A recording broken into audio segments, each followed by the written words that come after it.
The good ones are all honoring their work, and memorizing words is the tip of the iceberg. Okay. Yeah. Then I guess you're going to figure out why you're saying the words the way you are, what they're doing, what their function is. And then you're going to have a lot of experience where you see how it falls on the person you're helping. And slowly you make that transition to, it wasn't about me. It wasn't about my shirt. It wasn't about me memorizing the damn words that I got from the corporation that is the big brand underneath my for sale sign or something. It was about me doing the diligence, persistence, and grit.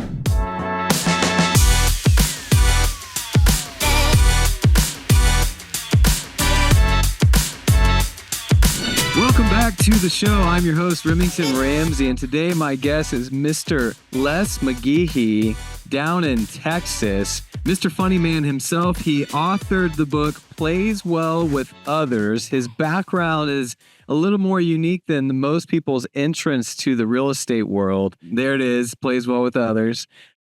You came from comedy, so no pressure on this interview, Les. But I imagine some people will at least smile when they listen to this. Welcome to the show.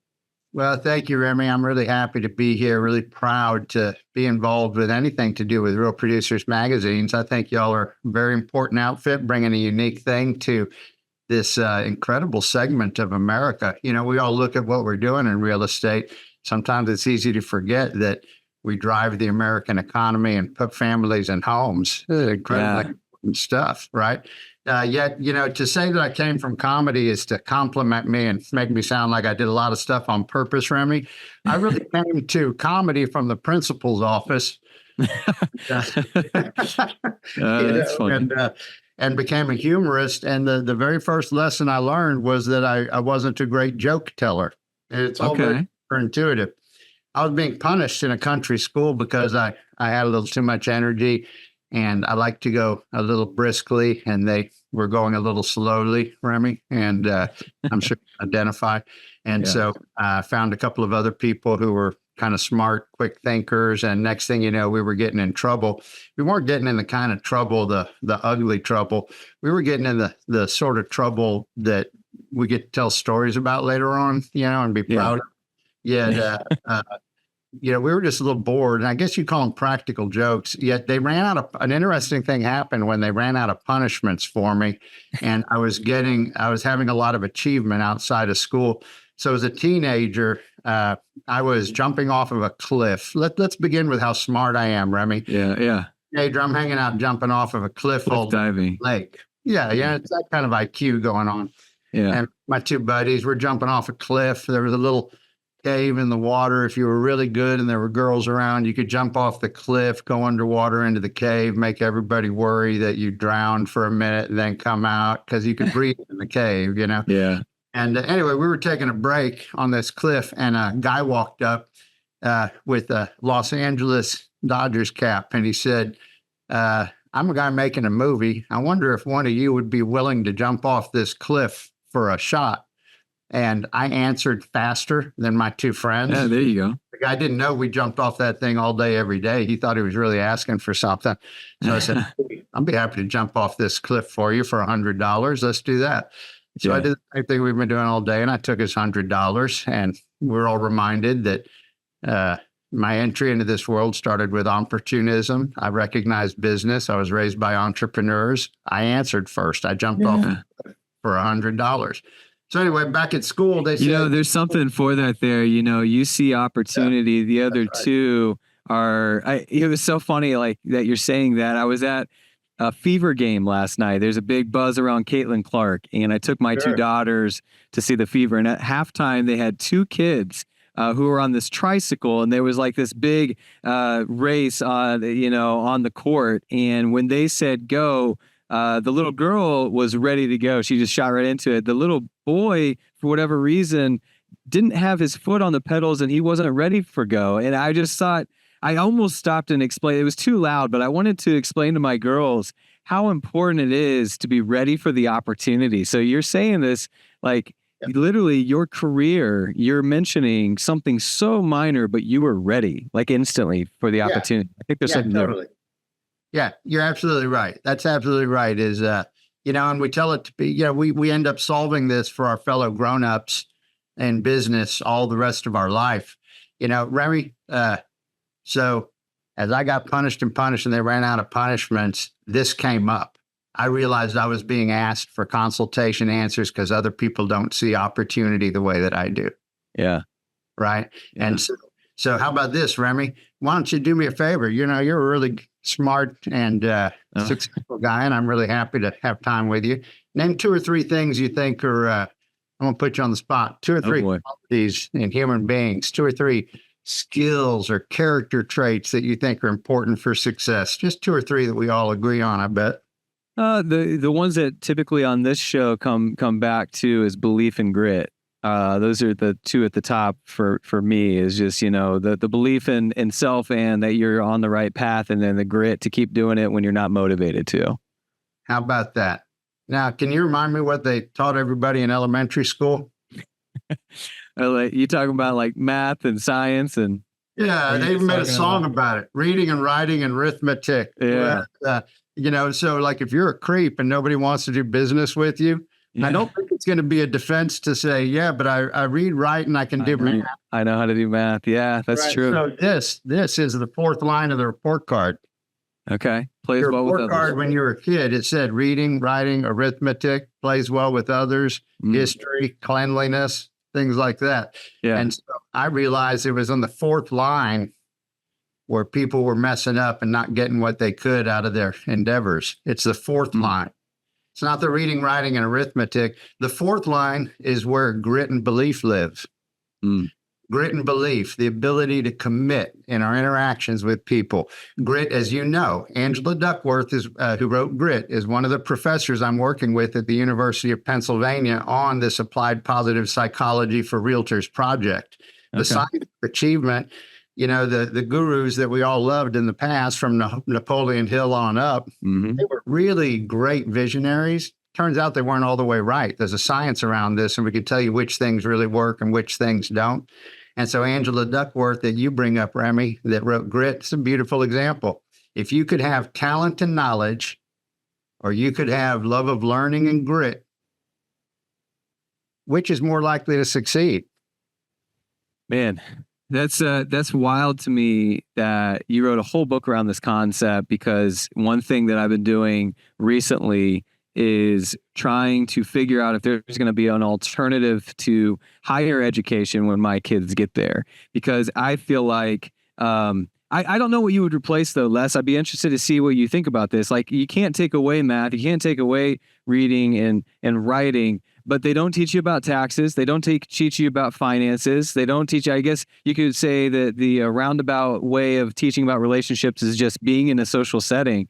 But do you feel like, based on, it's good because it's given you an opportunity to write a book and have a career out of this, but I have a lot to do. I have a lot to do. We're not finished here. We're beginning. I have a lot to do to help people achieve their goals. Yeah. So could schools do a better job of teaching those certain categories that we feel lost on? I've seen this meme that comes around every April 15th that says, "I'm really glad that I learned about parallelograms, and it really helps me at April 15th when parallelogram day comes up." Right? What is your thought on that? Well, what if I rephrase this? Is reading, writing, and math necessary for a realtor? Yes. Yeah, right. Okay. So we're not against the teaching of reading, writing, and math when it comes to advancing achievement in this world for entrepreneurs and achievement-minded people. We're not against those skills. It's just, let's recognize that that's not everything, and we can add the ability to understand what is grit, what is persistence, what are the traits that lead to success, and how can we exercise them in school? So in school, it wouldn't be that you would change, that you would take time away. It would be old-fashioned thinking that didn't help us too much, Remy, to take time away from math and reading and whatnot. Yet if your math and reading included aspects of grit, perseverance, understanding that maybe the kid who was the best reader on day one, that has no bearing on their success as a reader over life compared to somebody who has grit and is learning to read. Yeah. just allowing these things to be understood so that people can understand what the human condition is and what our opportunity is. We've been giving these gifts, right? We have these amazing gifts, and our recipes are really unique and amazing. And most people just weren't told the truth and were told a bunch of stuff that isn't true. And they're just slamming away. I mean, you see these people all day, every day, realtors just working like crazy and often working on the wrong part of their business or with an incorrect belief, something that's just got a hole in the bucket that's ruining it. And where I come in with the humor, right? So I don't, I made a lot of money off of comedy. I'm fortunate. That's how I bought my first houses, my kids' braces, all that stuff. Yet it's humor that I'm mainly interested in. And you'll remember that humor is a health condition. People who have humor in their lives live longer. People who live longer make more money. People who have humor in their lives have more energy during the day. People who have more energy make more money. People who have humor in their lives don't take on such a creepy aspect that people are wondering how they got stuck with you at the kitchen table. Yes. A little humor in your life, a little positivity. I mean, come on, what are we trying to do here? These are human beings we're interacting with. And so, yeah, I have humor running underneath everything. And I want to talk about that humor. I want to talk about that humor because I've always thought that if I can make people laugh while I'm on stage, they're more likely to trust what I'm saying. They're more likely to buy from me. They're more likely to listen to me if I can make them laugh 2 or 3 times from stage early on in my messages. But I want to go, before we tackle that, I want to go all the way back to when you were getting in trouble in school.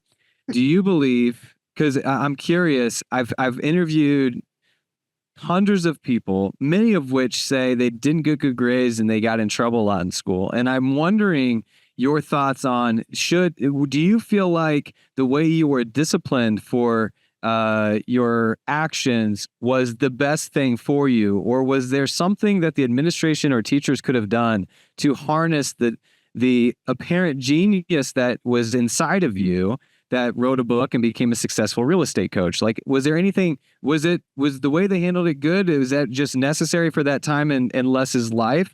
Or was there something more that could have been Remy, well, check it out. I am very fortunate that I am number one in the world in 2 different places in my life. I've been number one in the world in training and coaching for amongst all industries by Training Magazine. And I was number in the world for improv comedy on a team. Okay. So I'm going to say they got some things right. Yeah. I'm not broken. I'm not ruined. I enjoy achievement, and I do my fair share of kicking ass. Okay. Yeah. So I'm going to say they got some things right, if we know what those are or not. They know what those are or not. I'm also going to say that they got the punishments all wrong until they got one right, and they accidentally became leaders in my life and did the most important thing that ever happened to me. So they made me scrub the cafeteria tables. Mm-hmm. They made me stay after school and carry boxes.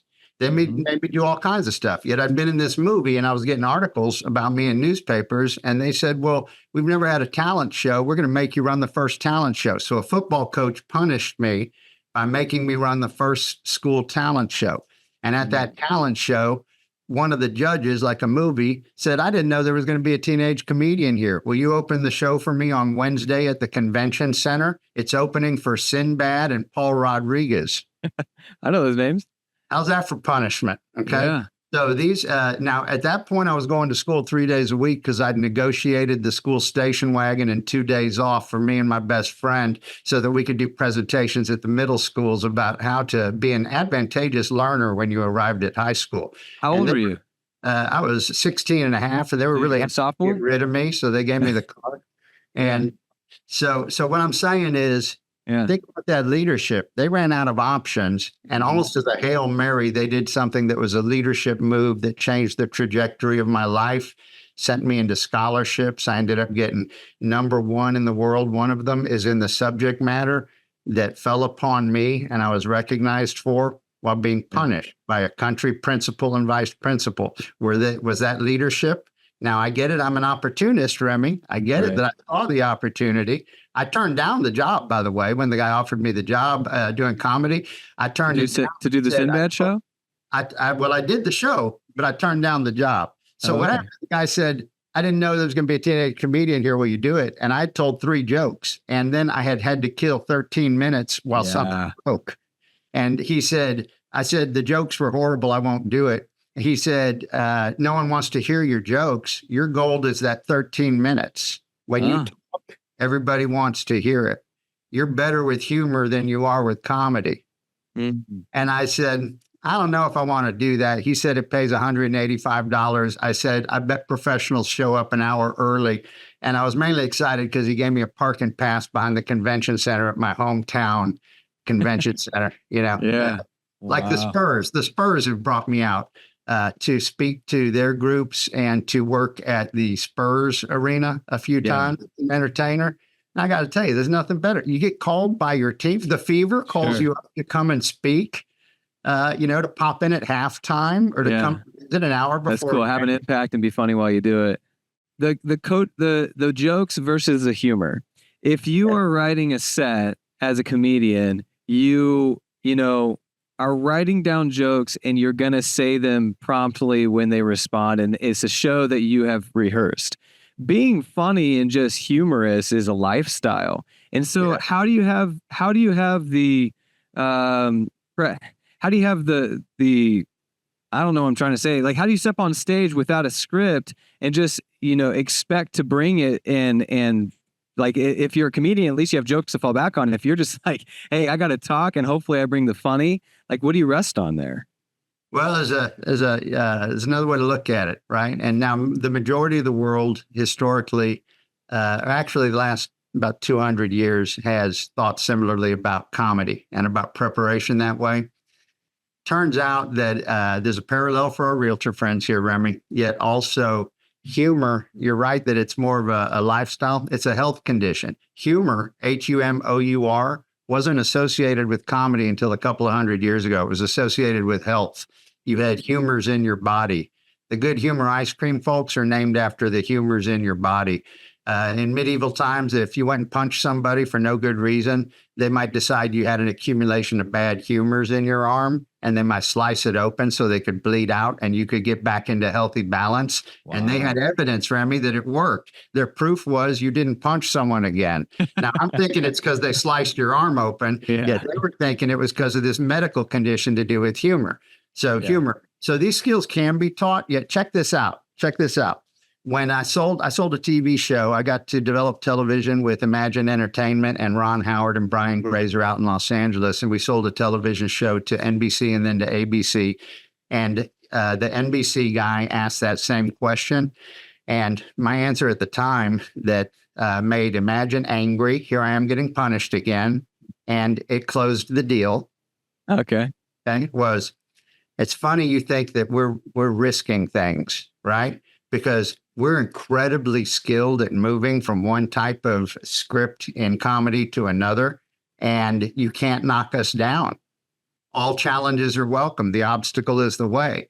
On the other hand, when you put a team of writers in a room and you write us a show and you occasionally get it wrong, as professionals with a lot of skill and mileage, we know you got it wrong 5 minutes into it. And you know what we get to do? Pivot. You get to stay with your crappy piece of crap. Oh, you can't pivot. For the remaining 17 minutes of what you wrote for us, because it's a 22-minute job in TV. Yeah. Right, for the remaining 17 minutes, we're going to stick with that piece of crap, even if we know how to fix it. Really? Yeah.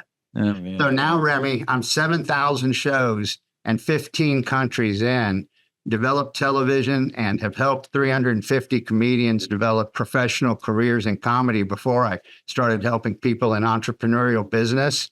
This is concrete and dependable, and it's a way to make a living. And check out the realtor parallel. You've seen a realtor use a script? Yep. Seen a realtor use a script poorly? Yep. And some realtors, I guess, know 2, 3 scripts. Yeah. Okay, well, some of the realtors that we admire and the comedians that I run with, we have learned so many scripts and so many structures over time that they flow through us and we move like water. The idea that we have to rely on one little set of words for something, that passed about 15, 20 years ago. Sure. So we embody, when they talk about internalizing the scripts, okay, so Sir Anthony Hopkins, he says internalizing a script, I've probably read it, 600, 700 times out loud by the time I get to the movie set. Wow. This way I can say it with zero distraction. I Wow. can say words while staying 100% in the intent of my achievement. Yeah. What kind of asshole doesn't say the words hundreds of times? You know, Tom Cruise. Tom Cruise isn't nearly as serious of an actor as Sir Anthony Hopkins, is he? So he only says the words 300 or 400 times before he goes to the set. Mm-hmm. So tell me, realtors that are walking in to go get their $30,000 or $40,000 check Yeah. and help a totally, human family like yours, couple of beautiful kids and everything. You're going to help these folks make a great decision, and you don't think it deserved a little bit of practice and a little bit of humor to be something that they're glad with. So like you said, they can trust and hear you and make a decision, and you can flow to what they need instead of stick with your script, even if you learned something that meant your script wasn't perfect for them. That's a great perspective. And I wonder how many people miss out on that when they're talking about specifically what makes a great actor and what makes someone who's not a great actor or not going down in the Hall of Fame. Very rarely, I think, would you hear someone say they work harder on memorizing the script. Like you think so much. I mean, if there's any industry where you would think that they focus on the talent of somebody, it would be acting. And here you are saying, like, one of the most talented Hall of Fame actors of all time read a script 600 times before he got there. And I've got to think that I'll go further, Remy. I coach the biggest acting studio in Los Angeles. They have stars like the people in 1923. Constance Wu is one of their actors. Made the cover of Time magazine a year or two ago. They work with the best. This is not unique. Right. The good ones are all honoring their work, and memorizing words is the tip of the iceberg. Okay. Yeah.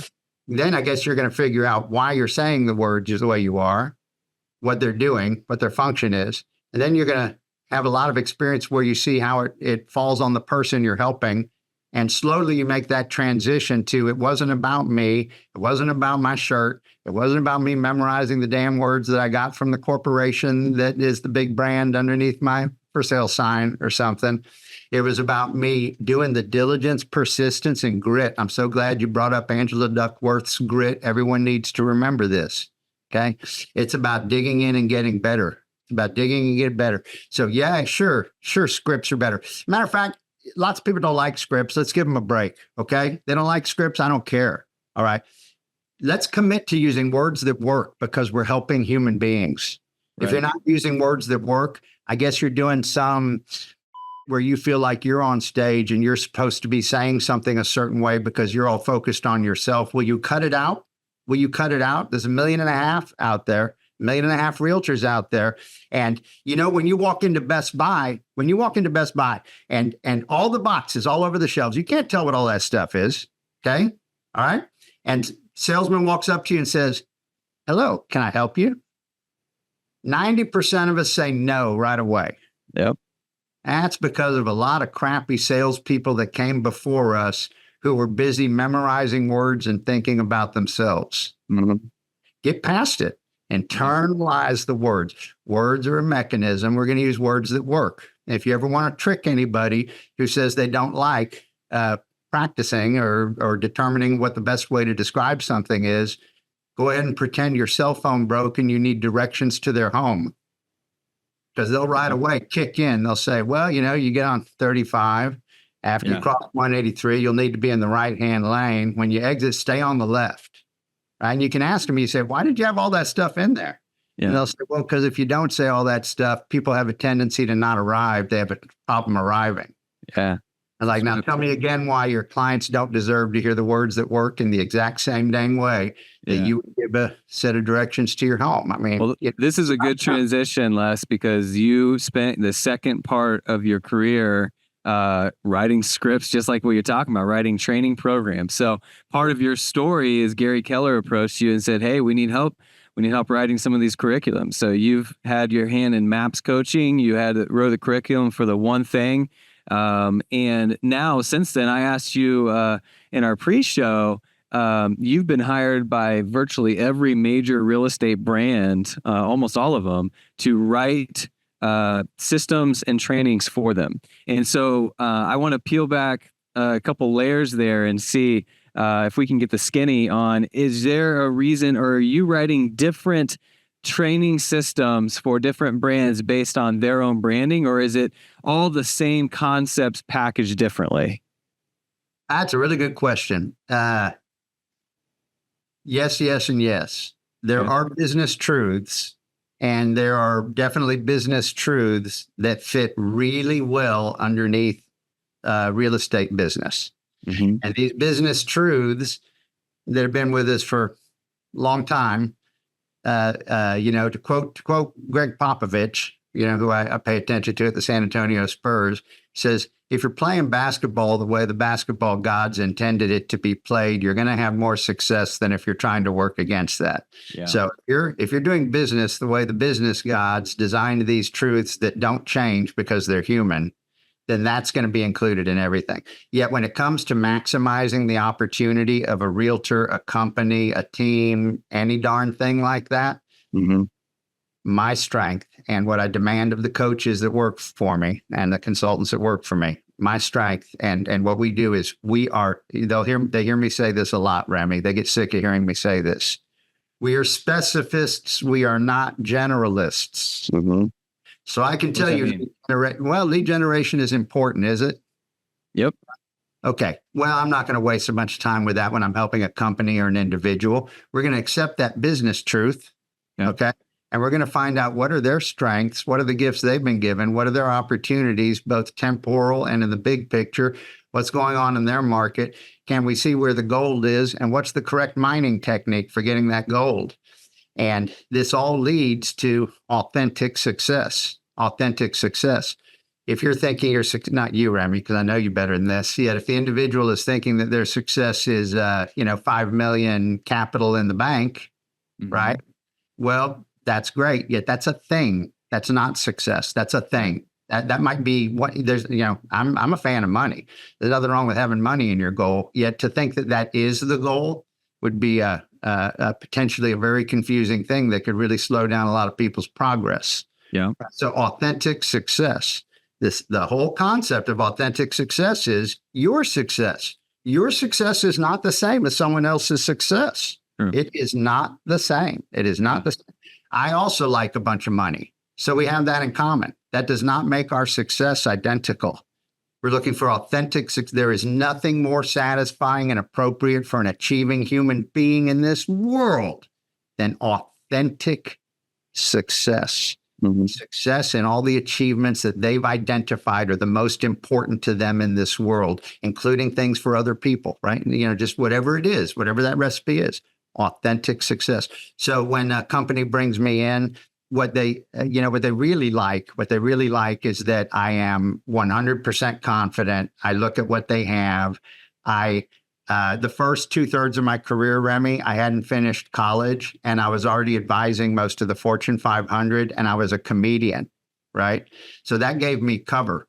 And I would go in and I would say, to like the Veterans Health Administration of the United States government brought me in to consult the entire hospital system. Okay. How did comedy bring you cover? You go like this. You go, okay, let's just, you guys have to tell me how I got here. I'm going to assume that your PhD guys failed. Then you hired the #1 author on the topic in the world, and it didn't work. And then somebody said, oh my God, what do we do? And they said, well, there's this comedian I know. Just hear me out. There's this comedian I know named Les, and I've seen him fix some amazing things for some amazing organizations. And when it's something unique like this that y'all just can't seem to see right, sometimes he really can see it and help out. So I'd be sitting there and NASA. NASA is one of my clients, Remy. Yeah. Okay. So these people they're good enough to spot your talent and bring you up so that they can get a fresh opinion from you. They already know what they're going to hear from, even our brilliant friends at Swanepoel and T360. You don't get much smarter in real estate than T360. Yet I can pretty much tell you what they're going to say. Can they see you for your unique opportunity? So we can see people and businesses, entire businesses. Keller Williams, you brought up as an example. I'm very proud to have helped them and to have grown with them. What a interesting set of opportunity. I went on fire for it, Remy. I went on fire when I saw the thing. I had an idea. I took it to the executives. And I told you about this the other day. You and I were chatting about it. We had an idea. They were having an issue with some growth issues with recruitment. And I had said, I thought maybe there was a large opportunity in recruitment and retention that maybe they were not doing as well as they could. They did not have very many people coming up to them and telling them that they weren't doing things as well as they could, and that I could see the human mechanism as to why. Yeah. I think people who get paid a lot more than me and have a lot more credentials following the comma after their name who won't see that. Right. So we went in and we told them what it really was. And they said, right on that. Remy, 8.5 months later, we won number one in agent count after we developed curriculum on recruitment and retention. Yeah. You told me how many agents was it? 178,000 at that moment. It's bigger now. That's a lot. They were just starting to go crazy. Globally. Yet, it was a 20,000 agent difference in 6 months or something like that. And the people who did the recruiting and the retention started reporting job satisfaction instead of burnout. Yeah. All right. Okay. So here I'm not saying I'm a brilliant, yet we all have gifts. And one of the gifts I have is I can see it. I am not confused by the status quo the way some people are. And humor helps because it was the third job, Remy. I got to tell you real quick. It was the third job ever with the caveman. Picture caveman, Remy. Yeah. Caveman. Okay. So some caveman did some kind of transaction. You can use a cave if you'll share your meat. I'll protect you. Bartering.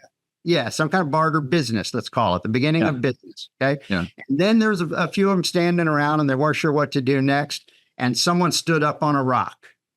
And they said, here's what we're going to do next. Here's what I think we should do. So leadership, teacher, politician, business leader, all that stuff. The third job was the guy standing behind the guy on the rock going, hey, everybody, here's what I'm going to do. Hey, everybody. Right. And it was the person who was Pope Francis just flew all the comedians to the Vatican to thank them for mocking leadership. He said, thank you so much for being the great balancer and not being fooled by everybody's ego and being willing to mock leadership. So comedy gave me the cover to go in. If I were a traditional expert, it would be difficult for me to go in and say, federal agency with 200 PhDs, you're doing it wrong. Mm-hmm. Okay. I go in as a comedian and I say, all I have is my effective track record. And y'all, I'm kind of like Tigger, and I think you're doing it wrong. Here, try this other thing and let's see what happens. Yeah.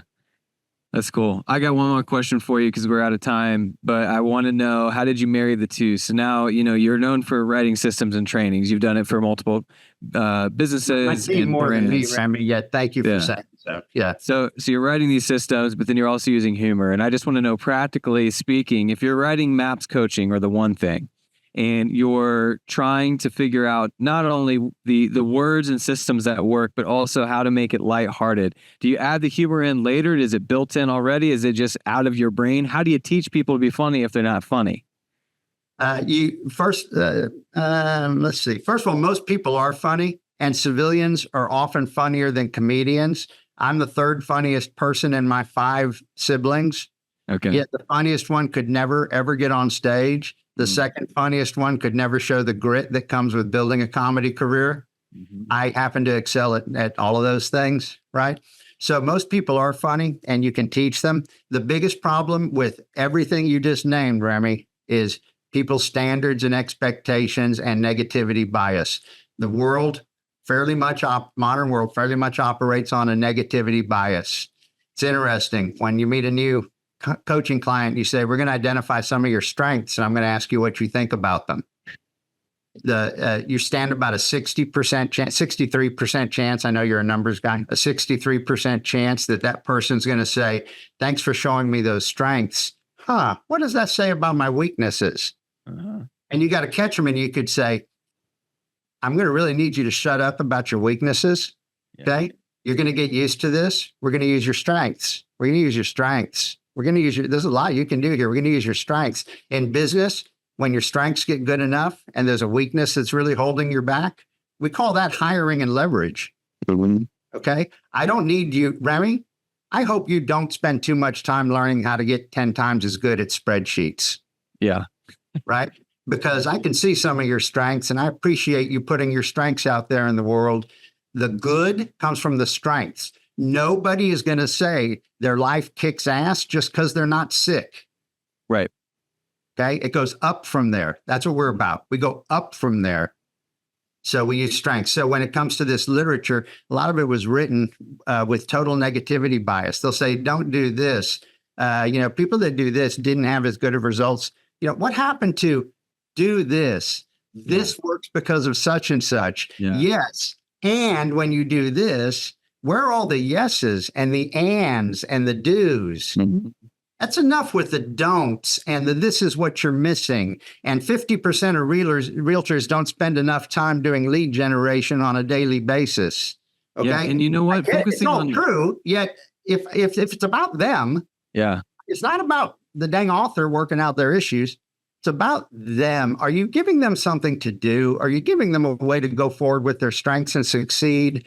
Are you just yakking about the condition and talking about weaknesses, Yeah. Well, focusing on strengths is evergreen. I mean, you can apply it to anything. You can take it and even if it's outdated on what you're talking about, the principles stand. If you focus on negativity, it's really not evergreen. I mean, you can kind of apply the same thing, but like it's specific things. Whenever I've dealt with coaching and someone's telling me why they aren't going to be successful or things that are going to get in their way, it's usually specific to them, but it's like not unique at all. It's like what everyone else deals with, but they're just bent out of shape about this very in the weeds thing. And I think focusing on strengths is a great way to combat that. Remy, can we give everybody a little gift on that topic? What a little parting gift here? Okay. So there's a piece of science here in the psychology of achievement called things that went well. Okay. It's an extremely simple exercise. And if anybody, if you're willing to do this, you will be grateful that you did it. This is a scientifically measured thing. Millions of subjects, not 20 college students. This is a scientific proven thing. Okay. Things that went well. At the end of the day today and every day for about 7 days, jot down 3 things that went well that day. Anything counts. You don't have to show it to anybody. And I'm not asking you to journal. You can if you like journaling. I'm not asking you to. Things that went well. One of them might be an amazing business deal you closed. One of them might be the salad you ate at lunch. Man, everything was fresh. That chef seems to be interested in doing a good job, even though there weren't hardly anybody there. Yeah. Just went well. So what you're going to do at the end of the day is you're going to just note 3 things that went well and why. Mm-hmm. And you know how complicated this is, Remy, what we're accomplishing here? Because the closer you get to the truth, the simpler it gets, right?